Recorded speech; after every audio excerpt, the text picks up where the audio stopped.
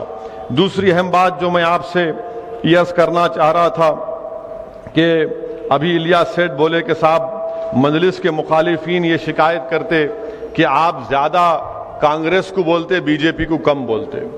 یہ پارلیمنٹ کی آپ میری ہر تقریر اٹھا کر دیکھ لو، آپ پارلیمنٹ کی ہر تقریر، ہم وقت کی جو حکومت ہے بی جے پی کی ہے، نریندر مودی اس کے وزیر اعظم، سب سے زیادہ تنقید اگر پارلیمنٹ میں کھلی الفاظ میں اگر کوئی کرتا ہے تو اسد الدین اویسی اور امتیاز جلیل کرتے ہیں۔ تو اس میں یہ مطلب نہیں ہے، مگر آپ یہ بھی دیکھیں گے کہ پارلیمنٹ میں نہ امتیاز جلیل جا کر مودی سے گلے ملے، گلے کون ملے آپ کو معلوم، جو دوڑتے ہوئے گئے اور جا گلے مل لیا، اور جبکہ اس وقت گلے ملے جب نو کانفیڈنس موشن مودی کے خلاف لایا گیا تھا۔ تو یقیناً ہم سب کے خلاف بولتے ہیں، کیونکہ جو سچائی ہے اس کو بیان کرنا بے حد ضروری ہے۔ اب مثال کے طور پہ آپ دیکھیں گے کہ کل ایک فنکشن ہوا، ایک انفارمیشن کمشنر ہے جناب، انہوں نے ساورکر کے اوپر کتاب لکھی، اور ساورکر کی کتاب کے رسم اجرا میں آر ایس ایس کے موہن بھگوت تھے، ہمارے ملک کے موجودہ وزیر دفاع محترم راجناتھ سنگھ صاحب تھے۔ تو دونوں کی تقریر ہوئی اس میں۔ اب تقریر تو ہو گئی رات میں، صبح حسب عادت حسب روایت میڈیا صبح 8:30 بجے ہمارے گھر کو آ گئی، کیونکہ ان کو معلوم تھا کہ میں گلبرگے کو آنے والا ہوں، اور آ کر مجھ سے کہا کہ یہ باتیں کہیں، اس پر آپ تبصرہ کریے۔ تو سب سے پہلی بات الیاس سیٹھ صاحب کی شکایت دور کر دے رہا ہوں، اور کانگریس والوں کو بھی شاید سن کے تھوڑا اچھا دیکھیں گا۔ تو وزیر دفاع نے یہ کہا کہ ساورکر نے جو انگریزوں کو معافی نامے کے خط لکھے تھے وہ مہاتما گاندھی کے بولنے پہ لکھے تھے۔ آپ علماء کرام یہاں پر موجود ہیں، علامہ فضل خیر آبادی رحمۃ اللہ علیہ ہو یا مولانا حسین احمد مدنی رحمۃ اللہ علیہ ہو، یہ مالٹا کی جیل میں تھے، وہ انڈمان کی جیل میں تھے، کوئی بھی ایک خط ان کا نہیں بتا سکتا کہ انہوں نے انگریزوں سے معافی کی بھیک مانگی، کوئی نہیں بتا سکتا، کوئی نہیں بتا سکتا۔ اب یہ جو محترم ہے ساورکر، یہ جیل میں گئے 1911 کو۔ کب گئے جیل میں؟ جولائی 4 1911 کو گئے۔ یہ ضروری ہے بولنا کیونکہ ریکارڈ ہو گیا تو دکھاتے ٹی وی والے، انہیں ایک اور بھڑکاؤ بھاشن گلگور میں دے گئے بول کے۔ تو جولائی 4 1911 کو انہوں جیل میں ڈالے ساورکر کو۔ اب راجناتھ سنگھ یہ بول رہے کہ مہاتما گاندھی خود ان کو یہ بولے کہ آپ انگریزوں کو ایک خط لکھو، مرسی پٹیشن لکھو، معافی نامہ لکھو۔ میں راجناتھ سنگھ صاحب سے پوچھنا چاہ رہا ہوں کہ آپ کو یہ جھوٹ بولنے کے لیے کس نے مجبور کیا؟ 4 جولائی 1911 کو جب ساورکر کو انگریز گرفتار کر کے کالا پانی انڈمان میں رکھے، گاندھی بھارت میں نہیں تھے، ساؤتھ افریقہ میں تھے راجناتھ سنگھ صاحب۔ وہاں سے کیا انہوں کیا پلین میں اڑ کے آ کے بولے یا کیا کیسا ہے؟ اتنا پلین بھی نہیں تھا جب، تو کچھ بھی نہیں تھا۔ اب انہوں لمبی چھوڑ دی ہے۔ اب یہ سمجھے کہ ہم لوگ ہمارے کان میں پھول ہے، ہم نہیں دیکھیں گے، نہیں معلوم ہمارے کو معلوم، ہم بھی تھوڑا تھوڑا پڑھتے ہیں، زیادہ نہیں پڑھتے، تھوڑا تھوڑا پڑھے لکھے ہیں۔ وہ ہم تیلگو میں بولتے کنچم کنچم، لٹل لٹل۔ یہ پہلی جھوٹ ان کی۔ اب دوسری بات یہ ہے کہ وہ ہو گیا، پھر اس کے بعد انہوں ایک اور معافی نامہ لکھے نومبر 14 کو 1913 کو، اور تیسرا لکھے، اور مہاتما گاندھی بھارت کو کب آئے؟ جنوری 9 1915 کو۔ مانے 2 خط لکھ چکے تھے انگریزوں کو ساورکر۔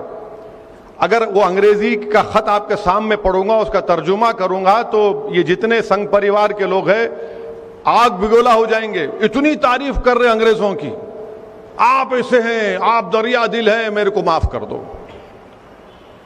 ارے یہ بات بولتے ہی نہیں ہے۔ ہاں یقیناً